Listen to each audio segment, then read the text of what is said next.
Protesters have gathered in hopes that in the 2020 election, a presidential candidate will take action in ending the deportation of immigrants. Whether it be dancing, exercising, or doing an activity you love, Riley is a reminder to never lose sight of our dreams because anything is possible.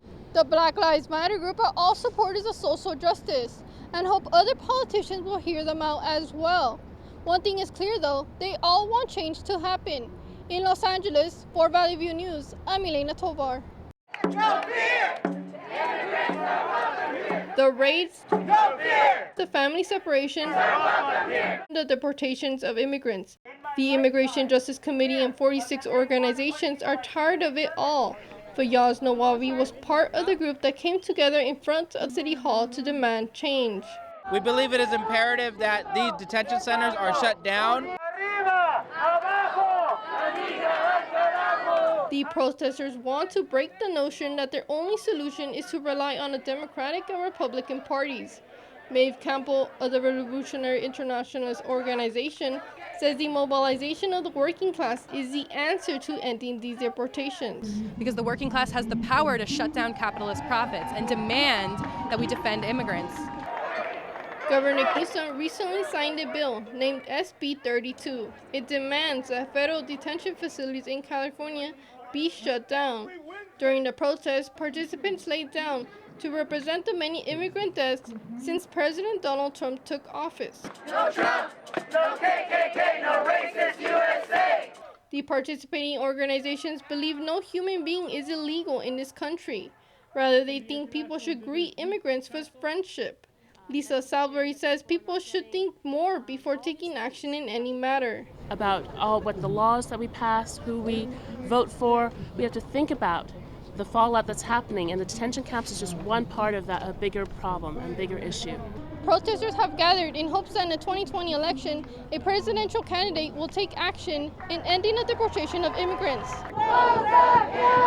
In Los Angeles, for Valley View News, I'm Elaina Tovar. The past few days have been somber in the Santa Clarita Valley. Thousands show support for victims who lost their lives in the Saugus High School shooting. The 16-year-old shooter, a student at the school, killed two of his peers, Dominic Blackwell and Gracie Ann Muehlberger. He then turned a gun on himself. Celine Khatib, a Saugus student, heard the gunshots herself. I was walking to class when I heard 3 gunshots and I saw people running. And it didn't hit me at first of what was going on, and I saw people falling on top of each other, screaming and crying, and that's when I knew something was wrong. Many gave out free Saugus Strong shirts, glow sticks, donuts, and blankets.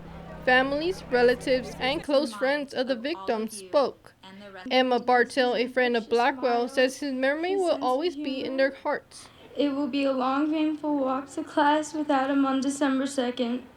My heart breaks for his family and for the pain that they're going through. Nothing can replace his loss and no words can heal our hearts. But we can honor him by remembering him. The shooting was traumatic for students, but it also traumatized the victims' families. Grandmother Maria Orozco says her granddaughter was very frightened when this shooting occurred. The girl was very scared. She had to run to another room and everyone was scared. We were all full of fear because we never thought this would happen here.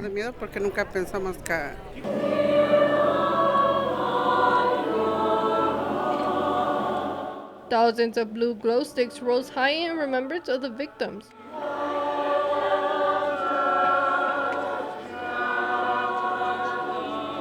Later, many glow sticks were placed on a fence near the high school.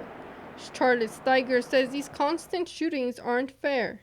I don't see a logical reason why this should keep going, and I think that we do need reform. I think we need anything at this point to help out for the communities. In Santa Clarita, for Valley View News, I'm Elaina Tovar. She survived over 20 surgeries and 2 strokes. At the age of 2, Riley Weinstein was diagnosed with concomitant angioma, a brain aneurysm. Weinstein says the strokes left her paralyzed on the left side of her body. I had to relearn to do everything. I had to learn how to walk, talk, eat, speak, and hold my head up on my own. Weinstein is now an independent dance instructor for special needs students. She's also a dancer, choreographer, and a public speaker. She says her love for dancing and exercising helped her recover from her medical complications. She says she has noticed improvements in her special needs students as well. I've had students who have been in my class who couldn't walk at all, and on the last day they walked out of my class. Using different types of dances, students are able to learn rhythm and listening skills. A student at Weinstein, Natalie Severa, who was diagnosed with DeGeorge syndrome, says her instructor motivates her to be active. I would say Riley encourages me. Yeah, good job! That really helps me want to do it better. Everybody wants to be happy and to be accepted. Natalie's mom, Bonnie Severa, appreciates Weinstein. She treats her daughter just like anybody else. I think all of us have a lot to learn from people that are different.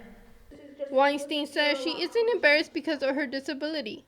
Rather, she embraces it. Weinstein says not judging yourself is key to being happy. You have to have confidence in yourself first before anybody else can have confidence in you. Whether it be dancing, exercising, or doing an activity you love, Riley is a reminder to never lose sight of our dreams because anything is possible. In Santa Clarita for Raleigh View News, I'm Elaina Tovar.